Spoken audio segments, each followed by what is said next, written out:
Maraming mga budget meal na HDD enclosure, yung paglagyan ng 2.5 HDD mga kaibigan.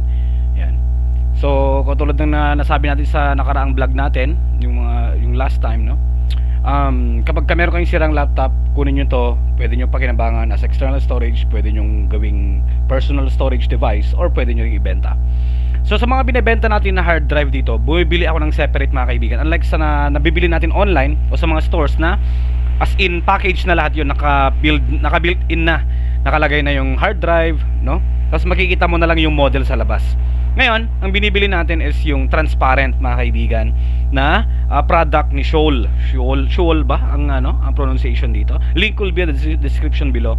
So this costs 347 pesos, HDD enclosure with digital display na kung saan makikita natin ang temperature ng hard drive or hard disk at yung yung health, no? So buksan natin. Yan, mas maganda kasi yung separated mga kaibigan. Para mas mabilis lang magpalit ng kaha at kayang-kaya lang palitan ng client natin anytime in his own or her own, no? So -10 sa delivery.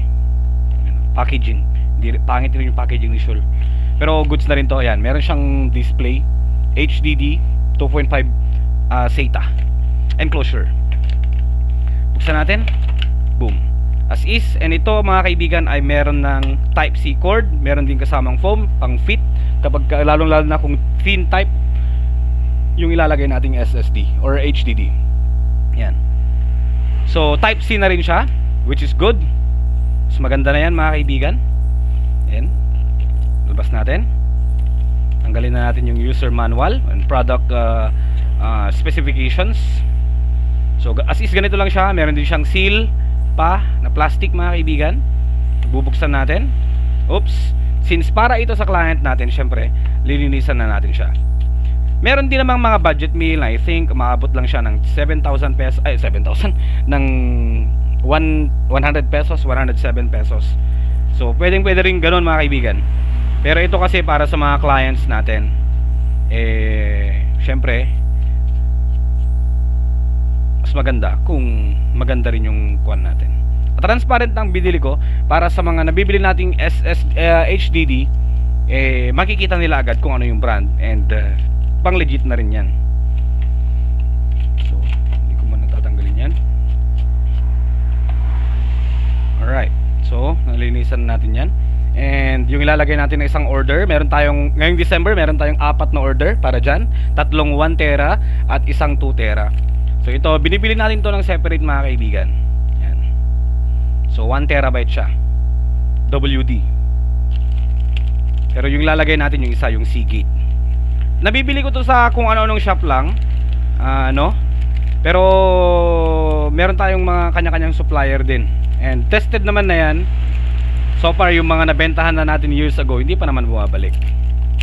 So Seagate ang ilalagay natin para sa isang client natin na nag-ooperate ng sound system.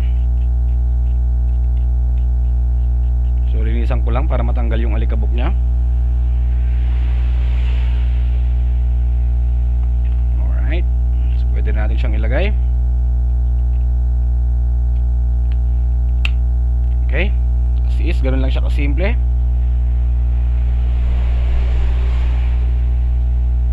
Tignan natin yung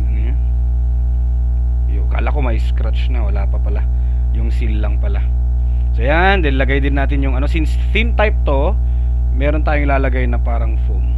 And ay, nandun pala, kala ko wala na naman. So pwede nating i-cut to into 2 pieces para hindi siya ganun kalaki. Parang pang fit lang natin ito kumbaga.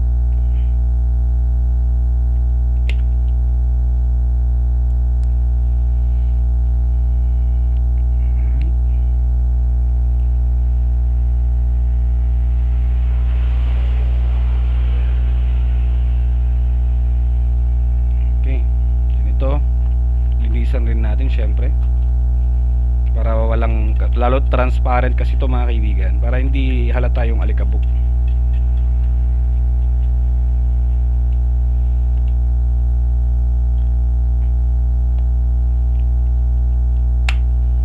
That's That's it. Hindi siya umaalog-alog. Yun ang gamit nung pang-lock natin, which is yan. And yung kanyang connector, digital display, meron siyang panel. Makikita rin natin yan mamaya. Type C. So testingin ko lang sa aking computer. So nakasaksak na ngayon, and makikita naman natin sa kanyang display panel, naka-flash kasi no. Yan. So meron siyang status, meron din siyang operating temperature, which is nakikita natin dyan, and disk health. I just don't know, I'm not just sure, no, kung accurate ba yan. Pero ang angas niya tignan.